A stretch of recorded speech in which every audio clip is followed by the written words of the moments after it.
Welcome back to Smut and Steady Podcast. I'm Natalie. I'm Amanda. Hopefully you know us by now. Yeah. But every time we continue to introduce ourselves. This episode we're going to talk about, our previous episodes we talked about the From Blood and Ash series, and then we ended on the newest book that we had just read. And so we're going to talk about this book that is another series, but is also attached to the From Blood and Ash series, and we think it's before the time of the current From Blood and Ash series. However, I'm not really sure. There's only one book. We don't know when the second book is coming out. Yeah. There is no date, there's no cover, there's absolutely nothing. So, with that being said, this book was still very good, as, you know, some would say. And it's called Fall of Ruin and Wrath by Jennifer. I'm not even going to attempt that last name. By Jennifer here. So I think we're just going to do the same thing that we always do and just kind of read the synopsis of it. Yeah. Well, the book is actually like we both read it on our Kindle, so we don't have like a physical copy of the book, but I will insert a picture up there in the corner. But it's like this beautiful like blue color book. Like I always see it in the store and I never really put my mind to it, but after reading the last book that we talked about, me and Allie were like, oh, what are we going to read after this? What are we going to read after this? And I had to read this one because I was seeing so much stuff like online about it. I was like, I'm just going to read this. We didn't even know this existed, to be fair. Pretty much. Like, I had read the entire Blood and Ash series. I hadn't heard a peep from it. I think the Primal of Blood and Bone was literally either coming out or we were reading it and we heard about this book where people were like, oh, the names from that book are going to leave you confused unless you read this book. And I was like, I didn't even know. I've seen the book and I saw the author, but I legitimately thought it was like a whole different series that had nothing to do with what we were reading. So, it was new to us. Let's see what this book's all about, even though we already know. Hopefully you do too, but I don't know. If you're watching this, I'm hoping you read it already, because there's just going to be spoilers. Like, I don't know. Anyway, so long ago, can't even talk. And the Kindle has been pissing me and Natalie off today because one little touch and it like freaks out. So long ago, the world was destroyed by gods. Only 9 cities were spared, separated by vast wilderness teeming with monsters and unimaginable dangers. Each city is now ruled by a guardian, royalty who feed on mortal pleasure. Born with an intuition that never fails, Celestia knows her talents are of great value to the power. Okay, Kindle. The power hungry of the world, so she lives hidden as a courtesan of the Baron of Archwood. In exchange for his protection, she grants him information. When her intuition leads her to save a traveling prince in dire trouble, the voice inside her blazes with warning and promise. Today he'll bring her joy, one day he'll be her doom. When the Baron takes an interest in the traveling prince and the prince takes an interest in Celestia, she becomes the prince's temporary companion, but the city simmers with rebellion and with knights and the monsters at her city gates and hungry prince in her bed. Intuition may not be enough to keep her safe. Hungry prince in her bed? That's funny. Celestia must choose, follow her intuition to safety or follow her heart to downfall. Hungry prince in her bed. Wow. We like that wording. Yeah. No, I really like this book. I thought it was like, really good. I ate it up. Yeah, and I think the male character is like, he's so like witty and just like has those one little liners where you're like, oh my gosh, I like him because just some of the shit he says. Like you could be totally having a serious conversation. He's like, I want to see you naked. Yeah, you know, you're like, where the fuck did that come from? But I know. He is. I like it. But like, he's quick wit. And we love good banter. Exactly. Like, when you have like good banter like in the book that's like actually funny, it's nice because sometimes like I feel like most books do like a good job of like chemistry, but when you have like the funny banter, like I legitimately will laugh out loud while like I'm reading and Shane's like, you okay? Yeah, and I'm like, it was funny, I swear. Like, and like it's weird too because the book starts off with like a prologue and it's like her at a younger age and like some people are looking for someone with like powers, I guess. Yeah. And apparently she has powers and there's like this guy there and that's the main character of the book, Thorn, but at that time she doesn't really know that's who it is. So throughout the whole book she's like, oh, my highborn lord or whatever. Blah, yeah, blah, she blah. keeps calling him my highborn lord. And she's like, I don't even know him. Yeah, I also really love that because she's just like, oh, my highborn lord, and she's just like, doesn't know him, but because she has powers, she's like, I know I'll see him again. And I was like, yes, you will. Yes, girl, yes. And it's just even funnier too because it's like, you know, she's, as we just read the thing, she's in like a nicer city now, and when she lived in the slums, but she's in a nicer city. She's like a courtesan to the Baron or whatever, but then like she's also like a hooker, is what I kind of got from it, right? Yeah. Is that what a courtesan is? I don't even know. I don't know. We probably should have Googled it. I don't know. Let me see. Because if that is, then I was reading it right. Yeah. But I mean, it seems like it, or I don't, like, because what did they... like, obviously she's there to find out information about people because she could, like, tell people's intuition by touching them. She could, like, see their future or whatever. So the Baron's, like, constantly sending her to go sniff out people. So, okay, so it says a courtesan is a high-class companion, often a mistress to wealthy and powerful men, who provides companionship and entertainment in exchange for gifts, salary, or luxurious lifestyle. So that makes sense. It's like a better version of like a hooker. Yeah. Because it's I knew, a fancier version. because like he had, like that guy had like all these, like he had other like people girls too, yeah. And like she had like talked about how it was like, oh yeah, like they used to sleep together, but he doesn't really like touch her that much now, but like he treats her because like she's the one that like offers like the gift or whatever, and like she had like saved his life basically like a while back, that like he like treats her nice and stuff, which, you know, it's like a sugar daddy. Yeah.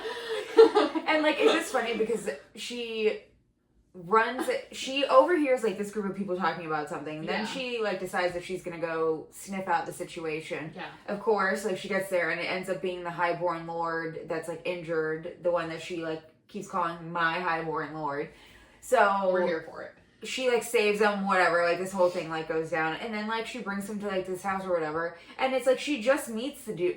Yeah. And then he's like, oh, will you wash me in the shower? Yeah. That's so true. And then they're just like, it's like, because it's like almost like it's kind of rude, like when you think about it, because he's like, oh, I know like your position or whatever, and it's just kind of like, hey, like, you need to take care of me. Like, that's your, like, role here. It's kind of like, well, okay. Like, it's like she wants to. Yeah, she wants like, to, and then she takes advantage. Yeah.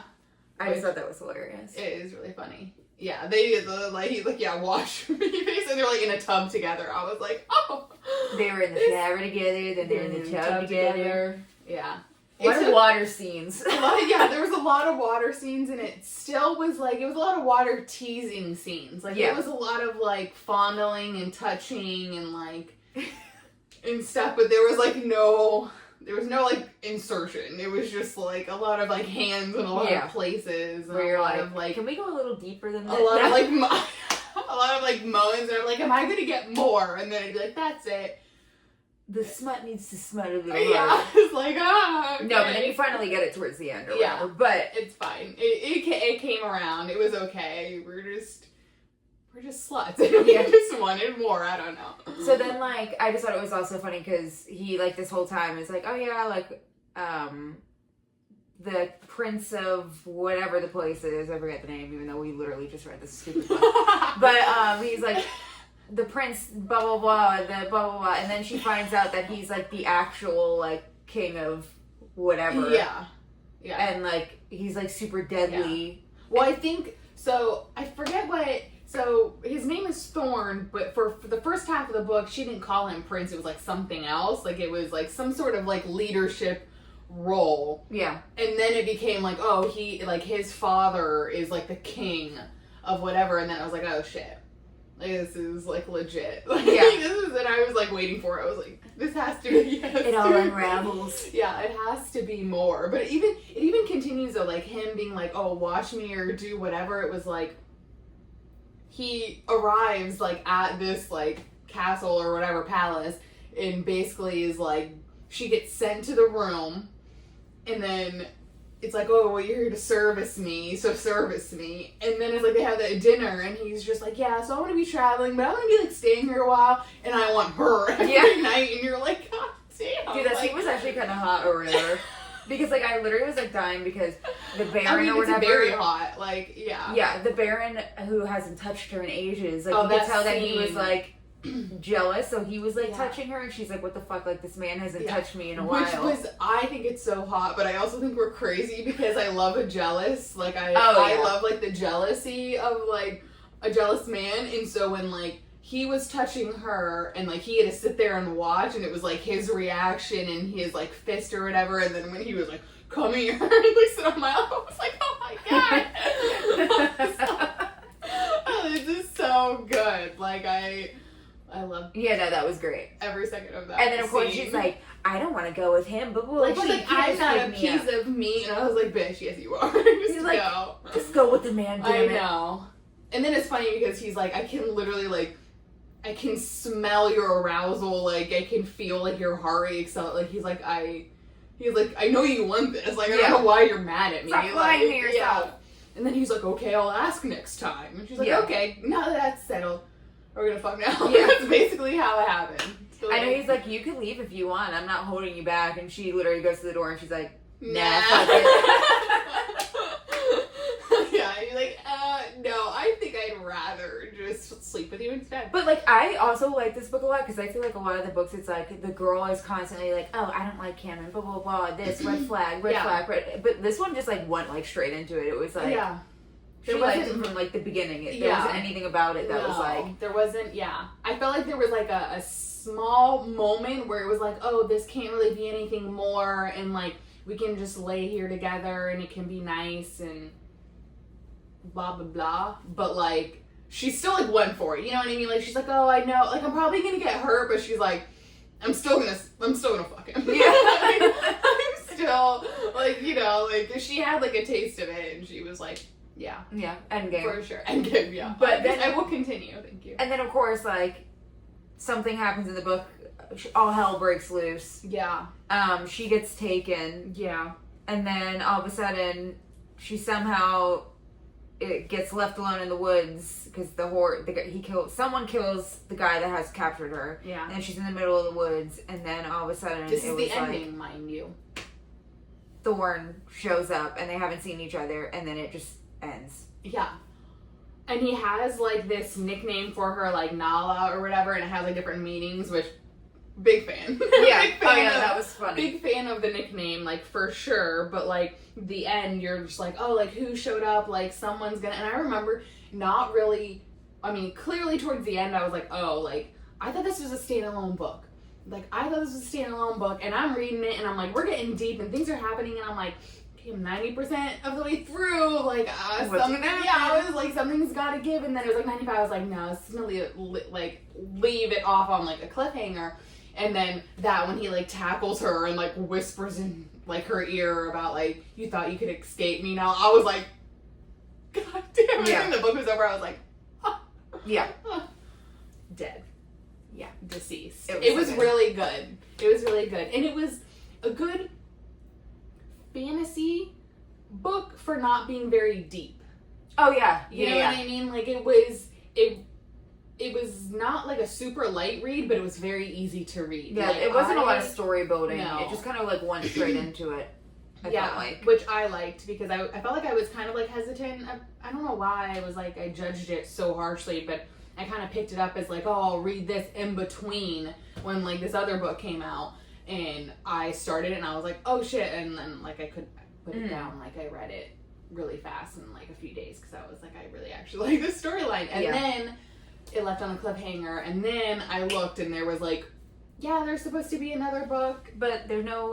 till whatever. But like also I don't blame her because like she still had like from Blood and Ashes on a cliffhanger. She has this on a cliffhanger.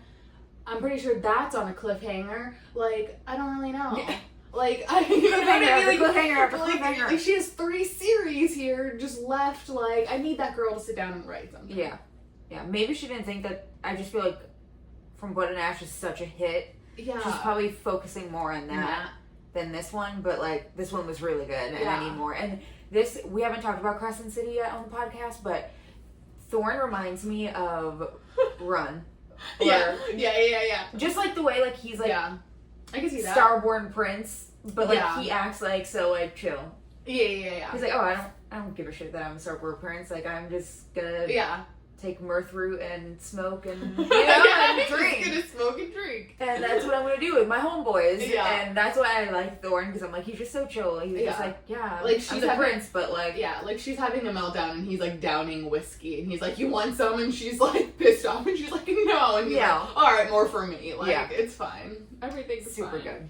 Yeah, it's a really good book. You should read it if you haven't. Hopefully you're not listening to this, but I also feel like I don't really hear a lot about this book. No. I feel like a lot of you listeners and readers might not have read this book. I 10 out of 10 recommend if you really love the From Blood and Ash series and the Flesh and Fire series, because it was really good, which is another series that we have to talk about. Yeah, that's a good one. Yeah, that'll be a new adventure. And we also eventually just need to tackle Throne of Glass. But I think we keep putting that off because there's so much and it's so deep and it means so much to us that I don't want to do it like a disservice. You know what I mean? Like, but anyways. Yeah, thanks for tuning in. I hope you guys either read this book or you've already read it. So, until next time.